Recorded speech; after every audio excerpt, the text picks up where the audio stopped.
Hare Krishna everyone, welcome back to our channel Krishna connection. एक बार नारद मुनि भगवान श्री कृष्ण से मिलने उनके वृंदावन धाम जा रहे होते हैं। रास्ते में उन्हें एक मोची मिलता है। मोची अपना काम कर रहा होता है, अपनी दुकान पे बैठा होता है। जब वो नारद मुनि को देखता है तो वो नारद मुनि के पास जाके उनको प्रणाम करता है और नारद मुनि से ये निवेदन करता है कि उसको कुछ सेवा का मौका दे। तो नारद मुनि उससे कहते हैं कि वो अभी भगवान श्री कृष्ण से मिलने जा रहे हैं, जब वो वापस आएंगे तो वो ज़रूर उस मोची को कोई सेवा का मौका देंगे, उसके पास रुकेंगे। तो मोची बहुत प्रसन्न हो जाता है और नारद मुनि से कहता है कि कृपया करके मेरी एक छोटी सी आशा है, आप पूरी कर सकते हैं। तो नारद मुनि कहते हैं बिल्कुल। तो मोची कहता है कि आप भगवान श्री कृष्ण के पास जा रहे हैं, तो क्या आप मेरा प्रणाम उनके श्री चरणों तक पहुंचा देंगे। तो नारद मुनि मुस्कुराकर ये स्वीकार करते हैं। तो ये सुन के मोची बहुत प्रसन्न हो जाता है और मोची नारद मुनि से कहता है कि एक आखिरी 2 क्वेश्चन है मेरे, क्या आप वो भी मेरे लिए पता कर सकते हैं भगवान श्री कृष्ण से। तो नारद मुनि कहते हैं अच्छा बताओ कि क्या क्वेश्चन है, मैं उनसे पूछूंगा। तो मोची कहता है कि सबसे पहले तो जब आप भगवान से मिलने जाएं तो मुझे बस ये जानना है कि भगवान अपने वृंदावन धाम में क्या कर रहे थे, बस मुझे ये बताइएगा, क्योंकि मुझे बहुत ज्यादा उत्सुकता है जानने की। दूसरा, भगवान से ये पूछिएगा कि मुझे कब अपने पास बुला रहे हैं, कब मुझे भगवत धाम प्राप्त होगा, कब मुझे भगवान श्री कृष्ण के दर्शन होंगे। तो नारद मुनि कहते हैं ठीक है, जवाब देना ना देना भगवान के ऊपर है, बट मैं कोशिश करूंगा, पूछूंगा। और नारद मुनि आगे चल पड़ते हैं। रास्ते में उनको एक ब्राह्मण मिलते हैं। ब्राह्मण अपनी पूजा पाठ, अपनी तपस्या, अपने मंत्र जाप में लगे होते हैं। मंत्रों का इतना सटीक उच्चारण वो कर रहे होते हैं कि नारद मुनि उनको देख के दंग रह जाते हैं। नारद मुनि को देख के ब्राह्मण अपनी जगह से उठते हैं और नारद मुनि को प्रणाम करते हैं। नारद मुनि उन्हें आशीर्वाद देते हैं और कहते हैं कि अभी मैं थोड़ा जल्दी में हूँ, मैं फिर आपसे बाद में बात करूंगा। तो ब्राह्मण देवता उनसे प्रणाम करते हैं और बोलते हैं कि आप कहाँ जा रहे हैं इतनी जल्दी में। तो नारद मुनि बोलते हैं कि मैं भगवान श्री कृष्ण के दर्शन के लिए जा रहा हूँ वृंदावन धाम। तो जो ब्राह्मण होते हैं वो भी नारद मुनि से यही अनुरोध करते हैं कि प्रभु मेरा एक क्वेश्चन है, आप जरूर पूछ के भगवान श्री कृष्ण से मुझको बता दीजिएगा।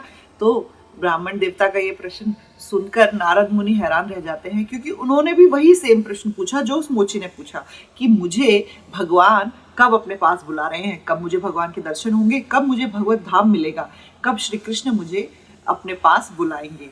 और ये भी मुझे बताना कि जब आप भगवान से मिलने के लिए उनके वृंदावन धाम पहुंचे तो उस वक्त भगवान क्या कर रहे थे। मैं भी बहुत उत्सुक हूँ जानने के लिए। तो जब आप आए तो कृपया हमें दर्शन दीजिए और हमारे क्वेश्चंस का आंसर करिएगा।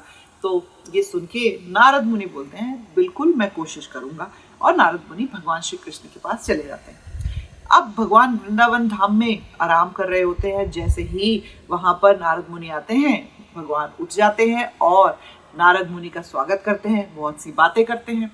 बातें करते करते नारद मुनि को ध्यान आता है कि मोची और जो ब्राह्मण था उन्होंने 2 क्वेश्चन भगवान के लिए किए थे। तो वो क्वेश्चन भगवान के सामने पेश करते हैं। नारद मुनि बोलते हैं प्रभु ये दोनों जो हैं आपके भक्त हैं और इन्होंने पूछा है कि आप कब इनको अपने पास बुला रहे हैं।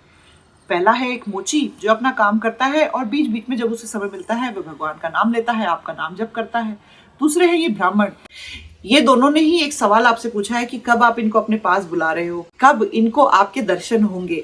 तो भगवान ने कहा कि नारद जाओगे जब तुम वापस तो मोची से तुम ये कहना कि बहुत ही जल्दी उसको मैं अपने पास बुलाने वाला हूँ। भगवान के दर्शन, मेरा प्रेम उसको मिलेगा। और जो ब्राह्मण हैं जब आप उनके पास जाओ तो उनसे कहना कि उन्हें अभी थोड़ा वक्त लगेगा, वह अपनी परिक्रिया, अपनी क्रियाएं चालू रखें। तो यह सुन के नारद मुनि थोड़ा सा अचंभित हो जाते हैं। नारद मुनि भगवान से पूछते हैं कि प्रभु आप बुरा ना माने तो एक बात पूछूं। तो कृष्ण बोलते हैं पूछिए क्या बात है, क्या है आपके मन में डाउट।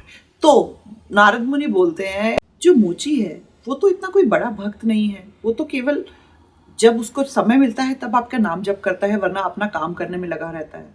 अपने बीवी बच्चों को पालने के लिए, अपनी गृहस्थी संभालने के लिए वो जो मोची का काम करता है, उसी जगह अपनी दुकान पे बैठे हुए जब उसको समय मिलता है वो आपका नाम लेता है, लेकिन कुछ भी एक्स्ट्रा दान पुण्य तपस्या मंत्र जाप कुछ एक्स्ट्रा नहीं कर रहा है वो। लेकिन जो ब्राह्मण है वो तो इतने अच्छे से हर मंत्र का उच्चारण करते हैं, सारी पूजा, सारी विधि, सारा विधान, सारी पाठ पूजा, सारे मंत्र जाप बहुत अच्छे से करते हैं। आपने ब्राह्मण को बोला कि उन्हें अभी समय लगेगा, और उस मोची को आपने बोला कि वो बहुत जल्दी आपके धाम आ सकता है, आपके दर्शन पा सकता है। ऐसा क्यों? ऐसा क्या किया है उस मोची ने जो आप इतने प्रसन्न हैं और उस पर ये कृपा प्रदान कर रहे हैं? तो भगवान श्री कृष्ण ने बोला, नारद, इसका आंसर तुम्हें खुद मिल जाएगा। जब तुम वापस जाओ तो जो उनके पहला क्वेश्चन था उसका आंसर उनको देना कि भगवान श्री कृष्ण अपने धाम में क्या कर रहे हैं। तो उनको बताना कि भगवान श्री कृष्ण एक सुई के छेद में से हाथी को निकालने की कोशिश कर रहे हैं। तो नारद मुनि सोचते हैं ये क्या बात हुई, ये क्या आंसर हुआ, लेकिन आप तो ऐसा नहीं कर रहे हैं। तो भगवान कहते हैं कि आप क्वेश्चन मत पूछिए, आप जाइए और जो क्वेश्चन उन्होंने पूछा है उसका वही आंसर दीजिएगा जो मैंने आपको बताया है। आपको अपने आप पता चल जाएगा कि मैं मोची को जल्दी अपने पास क्यों बुला रहा हूँ, क्यों अपना प्रेम प्रदान कर रहा हूँ, और अभी ब्राह्मण को समय क्यों लगेगा। तो नारद मुनि वैसा ही करते हैं, और चलते चलते जब वो ब्राह्मण के पास पहुंचते हैं पहले, तो वो ब्राह्मण से बोलते हैं कि हे ब्राह्मण देवता, आपके जो प्रश्न थे उसका आंसर मैं लेके आया हूँ। तो ब्राह्मण देवता बहुत खुश हो जाते हैं, बोलते हैं हाँ हाँ प्लीज आप आइए, बैठिए, विराजमान हुई और मुझे बताइए। तो ब्राह्मण देवता को नारद मुनि कहते हैं कि आपने पूछा था कि भगवान आपको अपने पास अपने घर कब बुला रहे हैं। तो भगवान ने कहा कि अभी बहुत समय है, आप जो कर रहे हैं वो करते चलिए अपना कर्म, और जब सही समय आएगा तब भगवान आपको उनके धाम बुलाएंगे। तो ब्राह्मण ये सुन के थोड़ा अपसेट हो जाता है, और फिर बोलते हैं नारद मुनि, और जो तुम्हारा दूसरा क्वेश्चन था ना कि भगवान वृंदावन धाम में क्या कर रहे हैं, तो भगवान वृंदावन धाम में अभी इस वक्त सुई के छेद में से हाथी को निकालने की कोशिश कर रहे हैं। तो ब्राह्मण का जो मूड था वो वैसे ही ऑफ हो चुका था जब उसने ये सुना कि अभी तुम्हें भगवान के धाम जाने में समय लगेगा। तो जब उसने ये सुना कि भगवान सुई में से हाथी को निकालने की कोशिश कर रहे हैं, तो उसने फटाफट से नारद मुनि को जवाब दिया कि नारद मुनि, मुझे लगता है कि आप भगवान तक गए ही नहीं हो, आप भगवान से मिलने गए ही नहीं थे, मुझे तो लगता है खाली मेरे साथ एक मजाक कर रहे हो। ऐसा कभी हो सकता है क्या? सुई के अंदर से हाथी कभी निकल सकता है क्या? आप ऐसा सोच भी कैसे सकते हो? ये तो बिल्कुल ही बेवकूफ़ी वाली बात आपने बोली है। कोई भी सुई के अंदर से हाथी को नहीं निकाल सकता। और जो आप कह रहे हो ना, मुझे अभी समय लगेगा भगवान तक पहुंचने में, मुझे नहीं लगता कि ये सही है। मुझे लगता है कि मैं बहुत जल्द भगवान के धाम पहुंच जाऊंगा, क्योंकि जितने अच्छे से मैं मंत्र जाप कर रहा हूँ, जितने अच्छे से मैं अपने सारे काम कर रहा हूँ, जितने अच्छे से मैं अपने भक्ति कर रहा हूँ, पूजा पाठ कर रहा हूँ, मैं भगवान के धाम बहुत जल्दी पहुंच जाऊंगा। तो मुझे लगता है कि आप मुझसे झूठ बोल रहे हो, मुझे नहीं लगता कि आप भगवान के पास गए, आप मन से अपनी बातें ये मेरे को बना के बोल रहे हो। तो ब्राह्मण का इस तरह से बर्ताव देख के नारद मुनि अपसेट हो जाते हैं। जब वो मोची के पास पहुंचते हैं तो फिर मोची नारद मुनि को देख के खूब प्रसन्न हो जाता है कि नारद मुनि आप आ गए, क्या आपने मेरा प्रणाम प्रभु श्री कृष्ण तक पहुंचाया? तो नारद मुनि बोलते हैं हाँ, मैंने तुम्हारा प्रणाम पहुंचाया, और जो तुम्हारे क्वेश्चन है उनके आंसर भी लेके आया हूँ। तो नारद मुनि ने मोची से पूछा, पहले कौन से क्वेश्चन का आंसर सुनना चाहोगे? भगवान क्या कर रहे हैं उस क्वेश्चन का, या फिर भगवान तुम्हें कब अपने पास बुलाएंगे उस क्वेश्चन का? तो जो मोची था वो कहने लगा कि आप मुझे पहले ये बताइए कि प्रभु उस वक्त क्या कर रहे थे जब आप वृंदावन धाम पहुंचे, क्योंकि मैं बहुत उत्सुक हूं जानने के लिए। तो नारद मुनि ने कहा कि भगवान एक सुई के छेद में से हाथी को निकालने की कोशिश कर रहे थे। जब मैं वहां पे पहुंचा तो मैंने ये क्रिया अपने आंखों से देखी कि कृष्ण एक सुई के छेद में से हाथी को निकालने की कोशिश कर रहे थे। तो जब ये सुना उस मोची ने, वो जोर जोर से हंसने लगा और कूदने लगा, आनंद में विभोर हो गया, जोर जोर से उछलने लगा और हंसने लगा और बोलने लगा कि हे मेरे प्रभु, कुछ भी कर सकते हैं, सुई में से हाथी को निकाल रहे हैं, वाह ये कैसी लीला है, ये कौन सी आपकी अद्भुत लीला है। ये सोच सोच के मन में मुस्काने लगा, खुश होने लगा, आनंद होने लगा, नाचने लगा, और नारद मुनि को कहने लगा, देखिए मेरे प्रभु कुछ भी करते हैं, सुई के छेद में से हाथी को कौन निकाल सकता है? कोई भी नहीं, लेकिन मेरे प्रभु चाहे तो वो कर सकते हैं। तो नारद मुनि हैरान रह गए कि इसको इस बात पे भरोसा हो गया इतनी जल्दी, एक सुई में से हाथी को निकाल रहे हैं। इस बात को मानना तो बहुत मुश्किल है, लेकिन ये भगवान को इतना प्रेम करता है कि इसके लिए ये बात मानना बहुत आसान है कि कृष्ण कुछ भी कर सकते हैं, और इतनी आसानी से इसने इस बात को एक्सेप्ट कर लिया। तो उसने उस व्यक्ति से पूछा, क्या तुम सच में विश्वास कर रहे हो कि भगवान ऐसा कर रहे होंगे? तो मोची ने बोला, क्यों नहीं, आप इतने शुद्ध भक्त हैं, आप मुझसे कभी झूठ नहीं बोलेंगे, और भगवान श्री कृष्ण तो कुछ भी कर सकते हैं, जो अपनी छोटी उंगली से 7 दिन 7 रातों के लिए गोवर्धन पर्वत उठा सकते हैं, जो इतने बड़े बड़े राक्षसों को इतनी छोटी सी उम्र में मार सकते हैं, जो पूतना को जो कि उनको मारने आई थी, ऐसी राक्षसी अपने माँ के जैसी रिस्पेक्ट दे सकते हैं क्योंकि पूतना ने उनको अपना दूध पिलाया, जो भगवान श्री कृष्ण इतने दयालु हैं और इतनी सारी लीलाएं करते हैं, उसका दूसरे क्वेश्चन की तरफ कोई झुकाव ही नहीं था कि मुझे भगवान अपने पास कब बुलाएंगे। वो तो इस क्वेश्चन का आंसर सुन के ही भगवान के ख्यालों में, कृष्ण के ख्यालों में, मेडिटेशन में खो गया कि कृष्ण इतनी सुंदर लीला कर रहे हैं कि सुई में से हाथी को निकालने की कोशिश कर रहे हैं। बार बार वही बोले जा रहा है, वही बोले जा रहा है, वही बोले जा रहा है। और उसको इतना आनंदित देख के वहां पे इतना अच्छा एटमॉस्फेयर हो गया, नारद मुनि के अंदर भी इतनी प्रसन्नता हुई उसको देख के कि नारद मुनि फील कर सके कि कितना प्रेम ये करता है ठाकुर जी को। हालांकि ये बड़े बड़े मंत्र का जाप नहीं कर रहा है, ये बड़ी बड़ी पूजाएं, पाठ, तपस्या, ज्ञान की बातें सब नहीं कर रहा है। अपने घर को, अपने बीवी बच्चों को पालने के लिए, अपनी रोजी रोटी चलाने के लिए अपनी छोटी सी दुकान चला रहा है मोची की। और जब भी इसे समय मिलता है ये भगवान का नाम जप करता है नियम से। लेकिन इसका जो प्रेम है भगवान के प्रति वो सच्चा है। तो नारद मुनि ने कहा, अरे रुको, जरा दूसरे क्वेश्चन का भी तो आंसर सुन लो। भगवान ने बोला है कि वो तुम्हें जल्दी ही दर्शन देंगे और अपने धाम बुलाएंगे। तो ये सुन के वह और भी ज्यादा प्रसन्न हो गया। नारद मुनि को समझ में आ गया कि इवन दो जो ब्राह्मण था वो बहुत पूजा पाठ, तपस्या, दान, ज्ञान की बातें, ये वो सब कुछ कर रहा था, लेकिन अंदर से भगवान से प्रेम नहीं था। बस बाहर से वो इन चीजों में, रिचुअल्स में लगा हुआ था, लेकिन अंदर से भगवान से कनेक्ट नहीं हुआ था। तब नारद मुनि को समझ में आया कि और जो ये मोची है ये बहुत बड़ी बड़ी पूजा पाठ, आराधना, बड़े बड़े मंत्रों का जाप, ज्ञान की बातें में इन्वॉल्व नहीं है, लेकिन मन से ये भगवान को प्रेम करता है। भगवान ने जो इसे जिम्मेदारी दी है वो जिम्मेदारी को ये निभा रहा है, अपने घर को पाल रहा है, अपनी गृहस्थी को संभाल रहा है, अपना कर्म कर रहा है, और उसके साथ साथ ये नियम से सुबह दोपहर शाम 3 बार भगवान के नाम का जप भी करता है। तो मन से ये भगवान में रमा हुआ है, जुड़ा हुआ है, कनेक्ट हो रखा है और भगवान से सच्चा प्रेम करता है। तो इसलिए भगवान इसको बहुत जल्दी अपने धाम बुलाने के लिए राजी हो गए हैं।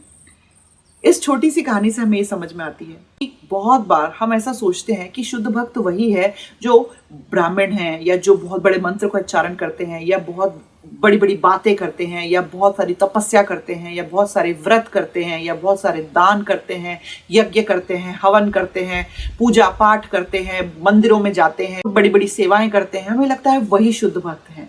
लेकिन बहुत अच्छी बात है, जो शुद्ध भक्त हैं वो ये सारी चीजें भी करते हैं, लेकिन उसके साथ साथ इन सभी चीजों में अगर एक चीज मिसिंग है तो ये सारी चीजें बेकार हैं। और वो क्या है? भगवान के प्रति प्रेम, भाव, भक्ति।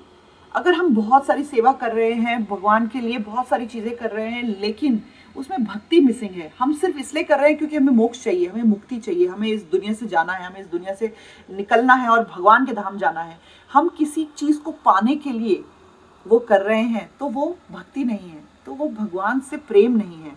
और जहाँ प्रेम मिसिंग है, भाव मिसिंग है, भक्ति मिसिंग है, वो सारी चीजें सिर्फ रिचुअलिस्टिक एक्टिविटीज हो जाती हैं, वो भाव से विहीन है, जिससे हम कृष्ण को प्रसन्न नहीं कर पाते, चाहे हम कितनी ही बड़ी वो चीजें करें। जैसे कि मैंने एक स्टोरी सुनाई थी, दुर्योधन ने 56 भोग बनवाया कृष्ण के लिए और इनवाइट किया, लेकिन उसमें प्रेम मिसिंग था, इसलिए भगवान ने उसका 56 भोग एक्सेप्ट नहीं किया।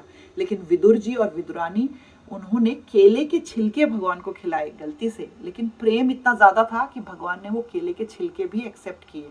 मोची चाहे सिर्फ भगवान का नाम जप कर रहा था और अपना काम कर रहा था, लेकिन उसमें उसने पूरी अटेंशन डाली, अपना पूरा प्रेम डाला, पूरी भक्ति डाली, पूरा दिल से वो कर रहा था। अपने घर की जिम्मेदारी को भी वो इस तरह से उठा रहा था कि भगवान ने मुझे रिस्पॉन्सिबिलिटी दी है तो मुझे अपना बेस्ट देना है, तो वो भक्ति कहलाई। तो ये बात हमेशा हमें याद रखनी है। हम चाहे कितने सेवा, पूजा पाठ, ये सब कुछ करना अच्छी बात है, बहुत ज़रूरी भी है, लेकिन अगर उसमें भक्ति मिसिंग है, अगर उसमें प्रेम मिसिंग है, अगर उसमें भाव मिसिंग है, तो वो सब बेकार हो जाएगा। लेकिन अगर हम सिर्फ अपने घर की जिम्मेदारी पूरी कर रहे हैं, अपना कर्म कर रहे हैं, लेकिन भगवान के नाम का जप कर रहे हैं प्रेम पूर्वक, जो भी थोड़ी सेवा हम अपनी क्षमता के अनुसार कर पा रहे हैं लेकिन प्रेम से कर रहे हैं, भगवान उसको भी खुशी खुशी एक्सेप्ट करते हैं। जैसे गिलहरी ने भगवान राम के लिए छोटे छोटे कंकर रेती डालकर उस पुल को बनाने में मदद करी, जितनी उस गिलहरी की क्षमता थी, बड़े बड़े पत्थर वो नहीं उठा सकती थी जैसे हनुमान जी और बाकी बानर उठा रहे थे, छोटे छोटे कंकड़ उसने डाले, लेकिन राम भगवान ने गिलहरी और बाकी वानरों में कोई अंतर नहीं किया। उस गिलहरी की सेवा भी बहुत प्रेम पूर्वक स्वीकार करी, क्योंकि उस गिलहरी की क्षमता जितनी थी उस क्षमता में रह के उसने सेवा करी।